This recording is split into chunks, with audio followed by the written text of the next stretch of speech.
All right, everybody, welcome back. We got more receivers to look at here. We are still on second round guys who are pretty cleanly projected to go in the second round. And we're going to start off with an Oregon Duck. A lot of my viewers probably know this guy, Troy Franklin. Only going to be 21 when the season starts, so young. Good size, although he is lean. 6'2", which is nice, but 176 is pretty light for a 6'2" guy. 31 and 7/8 inch arms, 9 3/4 hand, or excuse me, 8 3/4 hands. So measurables are a little all over the place. The combine was up and down, right? The 40 was really good. He can run fast, but his acceleration was like a snail. 1.61 10-yard split is troublesome. But his vert was great. His broad was good. 3-cone was okay. 20-yard shuttle was bleh. So he's got decent explosiveness, but his change of direction skills are questionable. So wide range of takes from that information. Big boards. They pretty much all have him in the second. Walter Football has him in the third. Aggregate has him at 40th overall. So second round guy probably. So been very productive the last 2 years with Bo Nix throwing him the ball. We're looking at right around 2,200 receiving yards and 142 catches, 23 touchdowns. Had a lot of drops last year, 9 drops, which that's a little bit more than you would like to see, but still played really well, good PFF grade. So the production's there for Troy Franklin. Really good route runner. He's got a lot of moves in his route package to shake defenders. The little things that you do to build separation, like being able to sell a defender on your fake, like being able to get leverage to build separation, all those things are in his game. He's got nice top speed, makes things happen after the catch. That's a big part of what Oregon does with all the screens they run. He's got a big catch radius. He's got great ball skills, always finds a way to make a play on the ball if it's thrown his way. He's great at building separation during his route. And he's one of these guys who's actually pretty skilled at being able to beat press at the line. He can get around it. It doesn't take him out of the rep. Now, so there are some issues with Troy Franklin, quite a few, and that makes this a tough evaluation for me. He's not strong enough to win contested catches. Contested catches eat him up. Can't do it. So it's like he's got the ball skills to make a play on the ball at all times, but sometimes he doesn't. That doesn't mean he makes the catch, especially with all these drops. 9 drops in 2023, that's going to raise some red flags. Physical defenders can give him trouble. I do think that if you're physical with him and you're constantly, trying to disrupt him with your body, you can definitely kind of stick with him and take him out of his game a little bit.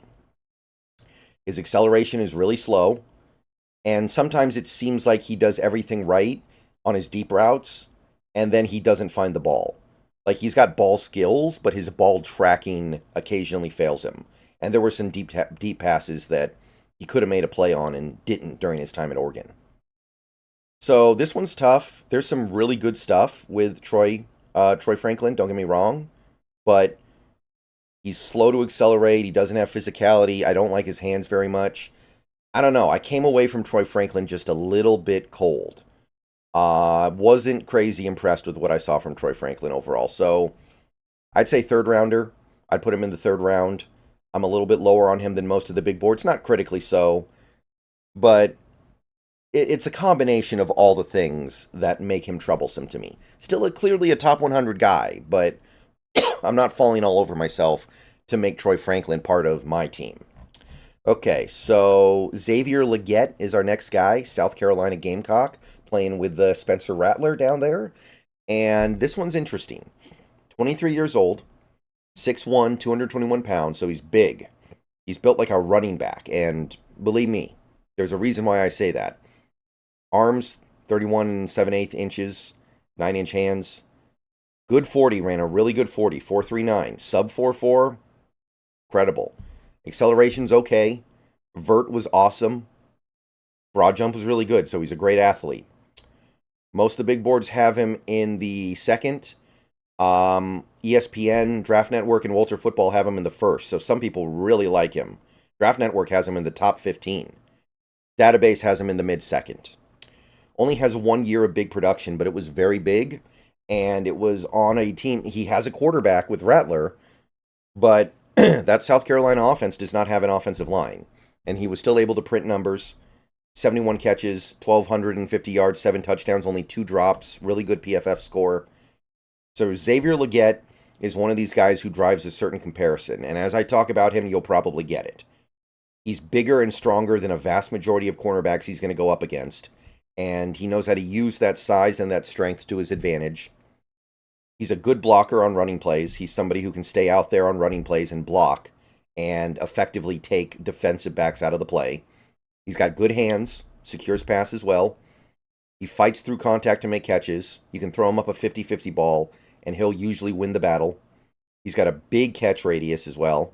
He's going to make a play on pretty much anything that he can reach. Uses his leaping ability very well to win at the point of catch. He's one of those guys who has a lot of acrobatic catches on his resume.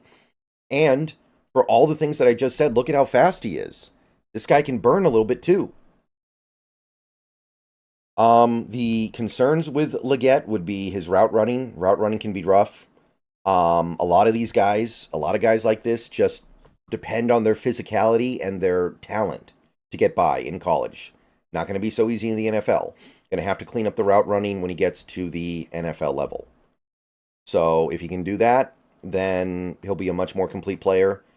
The problem is he doesn't have the agility traits to have great routes. Like, he doesn't have the ability to snap off routes the way you see certain players do. Like, there are some players out there that are just physically capable of running really clean routes. Legette's probably never going to be one of them. Press man coverage will eat him up a little bit. He's still not very good against press man. His footwork sometimes comes across as lazy. Like, he takes all these extra steps when he's about to hit his break on the route, and he gives it away. So, I don't know if that's something he can necessarily fix. It might just be a part of his game that you live with. And again, you don't have to be a great route runner to be a great receiver. T.O. was a terrible route runner, and he was one of the greatest receivers of all time. But it is something to note as we look at this guy. So, might be a Debo clone. If you were thinking about Debo Samuel when I described him, there's a little bit of Debo here. A lot of the same traits, good and bad.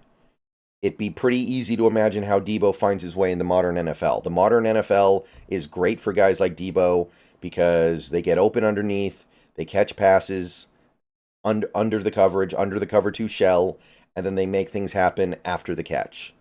So Xavier Legette, very intriguing. I'd bang him during the second round, no problem. Even maybe early second round. I can easily see the happy path here for Legette. So, that is my thoughts on Xavier Legette. We got one more receiver to take a look at in this video, and then we'll skip out for a little bit here. Ricky Pearsall. Ricky Pearsall of the Florida Gators. 23 years old when the season starts. Interesting evaluation here. 6'1", 189 pounds, so a little bit slim, but not small. 30 and 7/8 inch arms, 9 1/4 inch hands. Testing, good speed, not very good acceleration, monstrous vertical, one of the best verticals I've ever seen, 42 inches, almost an Olympian. 10-foot 9-inch broad's really good. The 3-cone is crazy, 6'6" is off the charts.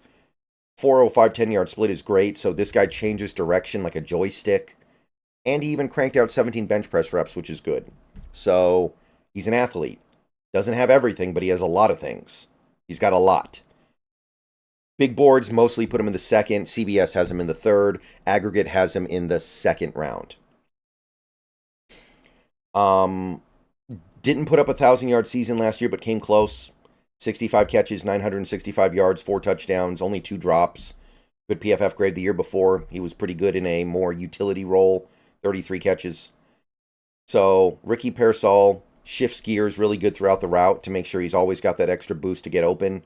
He's one of those guys who he goes from 100% to 90% to 65% to 75% to 80%. And as a defender, it's just really hard to deal with guys like that. They're just always mixing up when they're going to get to certain parts of their route.